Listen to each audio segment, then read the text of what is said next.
So, would you mind just to start us off, just giving us a bit of an intro as to who you are and what do you do? Yeah, sure. So I'm Bernadette Palombe. I'm the founder of Salone Events, which is an event management company, and also the Event Professionals Journal, which is a wellness solution for event professionals. Super, thank you.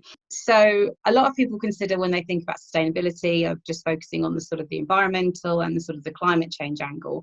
But obviously one of the key sustainable development goals is about good health and well-being, which is why, it was fantastic that I could manage to speak to you.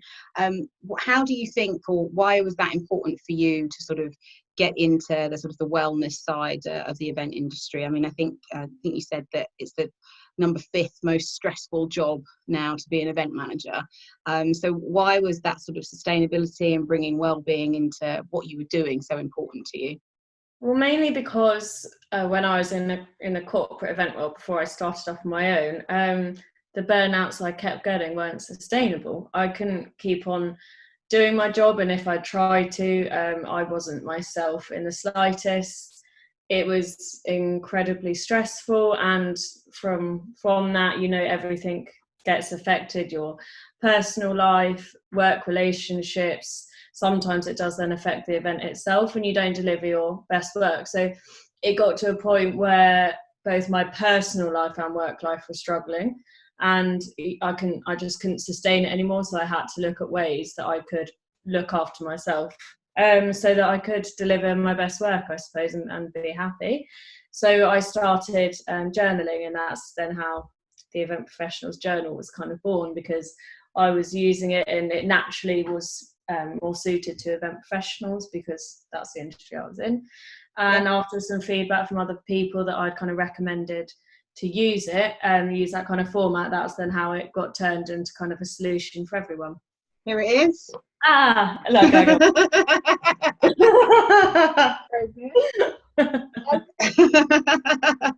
But it's been great, as well, to be able to, from that, I've been able to connect with so many event professionals, and it's just been lovely to build that community side of it as well. But it's just such a massive part, I think, about, being an event manager. We're always on the go, we're always busy, and what do they say? You want something done, you ask a busy person, and that's always the case. But like you said, that's really good, and it's good stress until it's not, and then it can quite quickly spiral into like you said, the burnout stage. So just having those sort of support techniques in place to sort of avoid that and keep busy and motivated, but not to the extent where your health and your happiness is suffering. Absolutely, and unfortunately, it's usually not until you reach that burnout stage, and that stage of not even remembering who you are, that you that's usually when you then look to solutions. And really, what I want to encourage is people looking at that much sooner, even those right at the beginning of starting out in the industry, so that they never have to reach that point. It's all about, I suppose, making it a daily habit to put yourself first by spending just a couple of minutes doing that. It makes a huge difference. Yeah, absolutely. Super. So in just one word, how would you define sustainability? What springs to mind when you think about sustainability? Care, I think. Yeah, nice. Yeah. So to take care of yourself and everything around you. Yeah, no, that works really nice, and that ties into all the different elements of sustainability as well. So that's lovely. Yeah. I'm really impressed. All of the answers so far have been totally different, so it's been really good. Yeah. Yeah. Cool. So besides the current pandemic, obviously, that we're in at the moment, have you had any sort of, previously trying to build sustainability and trying to build well-being and wellness in? What's been your biggest challenge that you've come up against with trying to sort of sell that in as a concept to the event industry? Yeah, probably actually the biggest challenge I faced when it came to sustainability was actually when I was trying to create the journal. So although the journal itself is sustainable in terms of keeping yourself sane, the journal itself, I really wanted to make sure was eco-friendly, which is very challenging because the journal itself has to be hard wearing and good quality, because we are all over the place all the time, so it had to be kind of transportable. And it was a real battle I had, because it was, do I give up the quality in order to make sure it's sustainable. So basically, it ended up being that all of the insides is recyclable, but the outside, unfortunately, is not. And it was a real battle I had with myself, because I thought, I can't, I don't want to contribute towards all this waste, but at the same time, I want to help people improve their wellness. And that, I think, was the biggest hurdle. Well, something, and I just recently bought one, is, you can get like the outside cover. So almost you could sell, how many days or weeks are in this month? It's 6 months. 6 months. So you could almost just sell the refills. You could, this outer cover, you can even, God, we're doing a whole new business here. But that could be like personalized, you could have your initials on or whatever. And that's yours that you keep, and then you buy the refills rather than having to buy the whole new product again. That's buy such the a refills. great idea. Yeah. Thank you. But that could be a way, and this is exactly around sustainability being about a balance. So it's not about, oh, well, if I can't do everything perfectly, I'm not going to bother. And I think that is a big challenge that people in the industry, certainly in the events industry, have. I mean, there is no such thing as like a perfect event. There is going to be certain things that you are not going to be able to get 100% zero waste or 100% carbon neutral. There are going to be certain things that you can't avoid, but it's about making the small changes and the small decisions that can make, the little, it's just switching maybe a supplier, or, do we really need that, or what happens to it after we've finished with it at the event, and just making those little changes that can make a big difference. So it's not about sort of, if it can't be perfect, don't bother with it, but that could be that's a great idea. I would never have even thought of that if I hadn't said that to you. So because the other thing I was thinking about was doing like a virtual journaling, but there is something about, when I've tried virtually journaling before, even with like reading something online, there's something about having something tangible and with a pen and like a notepad that is really important for me. That, and again, you're in front of a laptop for 8-9 hours a day. I don't want to then add any more time to that. I'd want to go in on the sofa with a glass of wine and a pen and pad. That was something I had to put a lot of thought into, because a lot of us are technology based now. I mean, it's just the way we are. But I'm the same. I feel writing makes a huge difference, and after doing a lot of research into it, it's because handwriting makes us think. It kind of activates regions in the brain that are responsible for thinking and healing. So by handwriting, it makes us think in a more positive light. So it actually gives benefits just by handwriting. And, nice. And so we're kind of learning all of that. I mean, it's likely I won't turn it into technology anytime soon, because I think it's really important that we still connect with ourselves in that way. Yeah, no, I totally agree. Absolutely. Is there a partner you've worked with, or another business or a supplier that they've done something that has inspired you or has impressed you, in that sustainability field, that someone's doing something that you just think, oh, that's really good, and like has impressed you? Well, all I can think of now, thanks to you. Honestly, you just, before this started, Danielle showed me a leaf, and it was the name tags written on a leaf instead of using paper. And that, I think that's always going to stick with me. I think that's such an incredible idea. It's just so lovely. And I saw someone talk before, he was from the Rubbish Project, and that was great as well. I mean, even just his way of delivering the speech and what they do and what they create was awesome. So I recommend anyone going and checking that out as well. Yeah, cool, brilliant. So if you could give one piece of advice to someone that was sort of starting out in the event industry, or wanting to make their next event more sustainable, obviously particularly from your perspective of looking after well-being and looking after yourself, is there a piece of advice that you would give to that person just sort of starting out? Yeah, I think for people starting out, it's an incredible opportunity to start up in the right way. And I mean that in terms of wellness. So put those kind of daily habits in now before you get into that kind of mad panic rush, the autopilot treadmill, I like to call it. Yeah. And put those practices in straight away so that it just becomes part of your daily routine, like brushing your teeth is. And just, look after yourself. Don't be afraid to say no, especially if you're saying no to make yourself unhappy but someone else happy.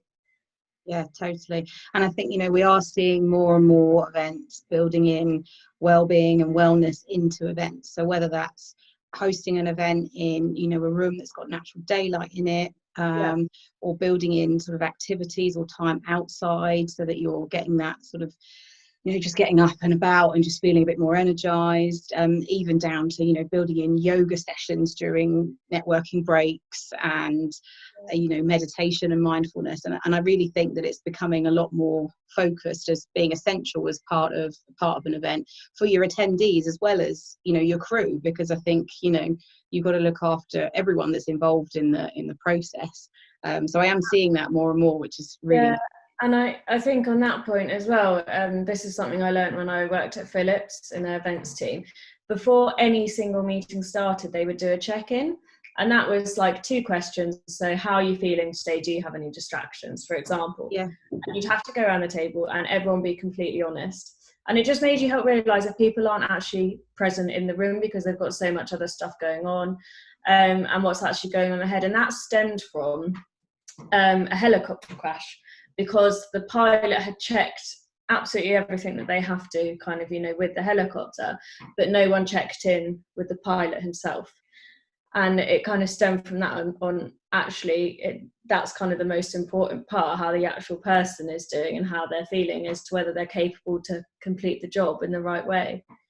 Such a nice thing as well in terms of reminding everybody, especially in events where it's all really, there's lots of time deadlines and it's all very, can be really frantic on the event day, but just to sort of like take a minute and just check in with how everybody is sort of brings that human element, I guess, that we're not robots, that everybody has needs, and almost just saying, actually not feeling so great today, just saying that sometimes can make you feel better. And people just being aware of it so that they can help, or just being a bit more supportive. It's really helpful. That's really cool. I like that. Nice. So the next one is about sort of the current situation in terms of, are you I'm not guessing you're not doing any live events at the moment. Are things, so are you still planning for live events? Have you switched to doing anything virtually, or have you sort of just paused and taken some time out until things go back to some sort of normality? So from the journal business, it's I've actually started doing webinars, which I hadn't done before. And I just thought of it because of the current situation. So that's been really great. From Salone Events side, that's completely stopped. But as a business owner, it's good. I'm taking the opportunity to actually go back to why I started up, what I want, to achieve, what it is I want to provide to my clients, and kind of go back to the beginning and set out new goals and just kind of reevaluate all of that, really. So it's actually quite a nice opportunity. Yeah, and a lot of people are finding that, aren't they, in terms of just like resetting and just sort of thinking, like, I was going down this road, is that what I want to be doing? And just sort of having a chance to sort of take some time out and think about what you want to do. Yeah, exactly. And it was, because it is quite quiet, I was kind of just doing like a couple of hours of work every day. And I realised that was really silly. So now I just do it across like 3 or 4 days, and then have the rest of the days completely fully off to switch off. Because I think it's an amazing opportunity to be able to actually have that time to completely switch off. I mean, in the event industry, we're always desperate to go on holiday and completely switch off.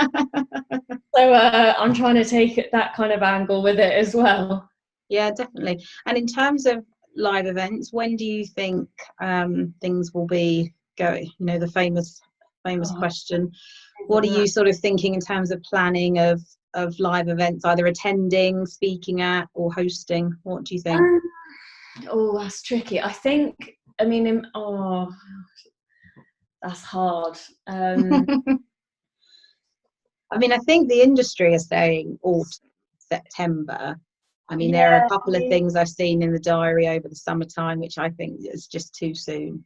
Yeah, and I think that's the problem, isn't it? I think because it's so uncertain, and you also don't know how people will feel about going to a live event, even if this lockdown was lifted in 2 days' time. I very much doubt people would actually want to put themselves in a position in a Yeah. large group of people. And I saw Facebook, they've said today that they won't do any public live event until June of next year. So, Wow. it does make you wonder, but that's, I have no idea. It is a nightmare. And, for people that, do you cancel? Do you postpone? If you postpone, when until? You can't keep postponing. I mean, it's very difficult. Okay, I think sustainability has always been a struggle, I think, to get front and centre on any agenda. We're getting there, but I think it has always had its challenges. Do you think coming out of this pandemic that there's going to be more focus, more attention, more budget given to it, or do you think it's going to be sidelined because people are going to be thinking about economic development and trying to recoup the losses of the last however many months?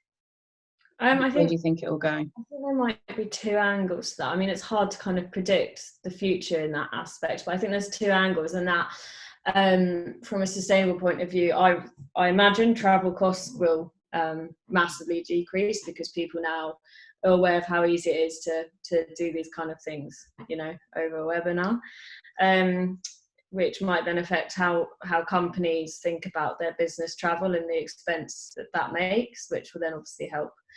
But also then kind of the other hand of that, I think, might be that people can view being sustainable and putting sustainable practices into their business costs a lot of money, and businesses will be holding on to their wallets as tight as possible, I imagine.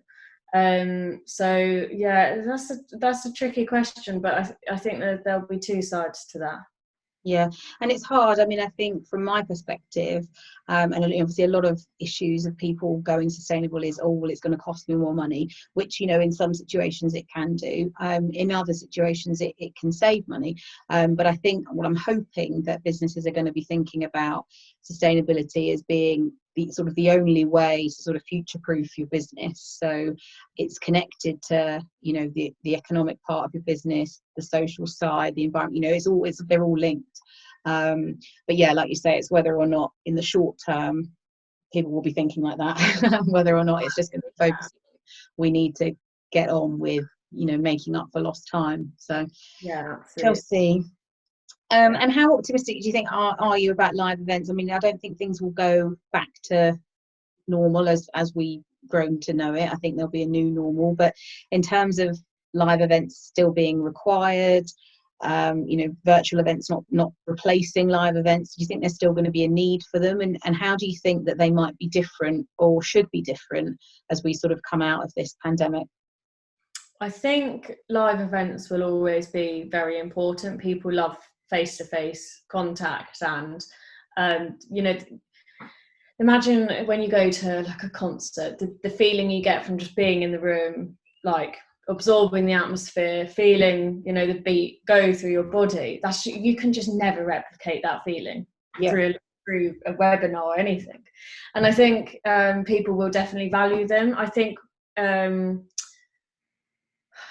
what might change is people's fear of going to them almost, and also the way the event planner will contingency plan for something like this. I mean, I've just had to renew my business insurance, and it's been very, very difficult to do that with the COVID-19 clause within it. And I think businesses will also be cautious of doing it because, there's reports that this could come back next year. So will they then want to plan an event for next year because they now know the stress of trying to postpone an event from doing it this time around? So other than that, I'm not too sure what else will change. I think it really depends on what type of event it is.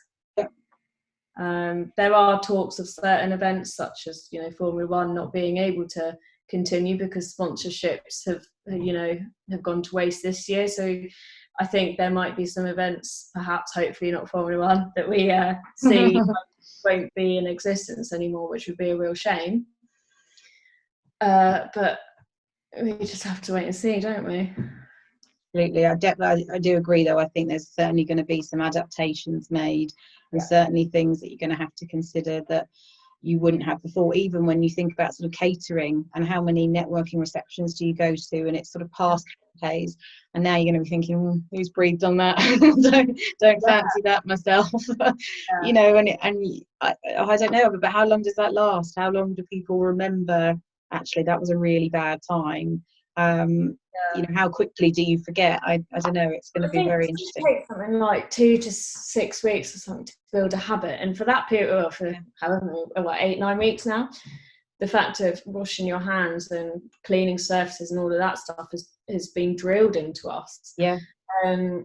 So I think from that aspect, people will expect event sites to be very clean, and to be able to see people go around cleaning surfaces, hand gels to be available everywhere. You know, I think there'll be an increase in expectations when it comes to cleanliness. Yeah, and I think, like you say, those just standards, I think they'll just become a standard you expect. Yeah, I agree.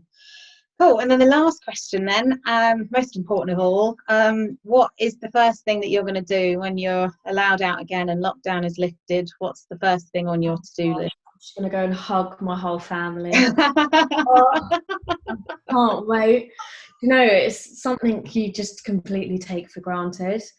And it's the little ones in our family, the kids in our family, that I'm really missing. I've got 2 lovely nephews and a niece, and I'll just pick them up and just give them a huge cuddle. Yeah, that's just something you can't do through a screen. What about you? What are you most looking forward to? No, definitely. See my mum and my dad and my brother, and just family and friends, and yeah, it's just so bizarre. It's just such a strange. You just can't imagine it. But I mean, I don't know what we would do if you weren't able to see them. That would just be absolutely desperate. I mean, it does make you think, you know, like if this, you know, when these terrible things have happened in the past, you haven't had a phone to call up your family to make sure they're doing okay. You know, you just have no idea. And that if I couldn't, you know, find out if my family were doing okay and if everyone's feeling well, you know, especially like your nan, it's horrible. I won't be able to relax. But I tell you, I think I'm not going to miss the virtual quizzes. I think I'm all quizzed out. I did host one, and we did it for friends, and then we did it for family, and it was great. But I mean, people are churning these quizzes out like every week. They are, and it also said to someone today, like, I've never been on so many FaceTime calls. Like, I never speak with my friends and family this much. Like, this is ridiculous. Yeah. It's like, oh no, I'm not in. Oh no, I am. There's nowhere else I can be. Oh, brilliant. Thank you so much. That was fabulous.